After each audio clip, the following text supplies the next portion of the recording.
Room number 29. මන් නිදාගත්තට පස්සේ නිදා ගන්න ඕනේ. මන් නැගිටින්න කලින් ඔයා නැගිටින්න ඕන. කෙලේ ඉන්න මුවෙක් උදෙන්ම නැගිටලා එයා හිතනවා අද මම වේගෙන් දිව්වේ නැත්නම් එහෙම මට මැරෙන්න වෙනවයි කියලා. එදා උදේම එක සිංහයෙකුත් කල්පනා කරනවා අද මට වේගෙන් දුවන්න බැරි වුණොත් අද මම බඩගින්නේ මැරෙනවයි කියලා. ඉස්සරහටම යන්න. කැරලිකාරයෙක් වෙන්න.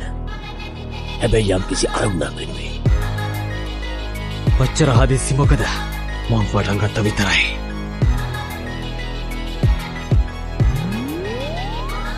සිතුවිලි මැද තනි වුණු සිහිනෙක මං මේ කරුම ගෙවෙන නං යයි තව කල් වටේ අඳුරු සෙවණැලින තනි වෙල නං මට වැරදුණු තැන තව හොයනවම සිතුවිලි මැද තනි වුණු සිහිනෙක මං මේ කරුම ගෙවෙන නං යයි තව කල් වටේ අඳුරු සෙවණැලින තනි වෙල නං මට වැරදුණු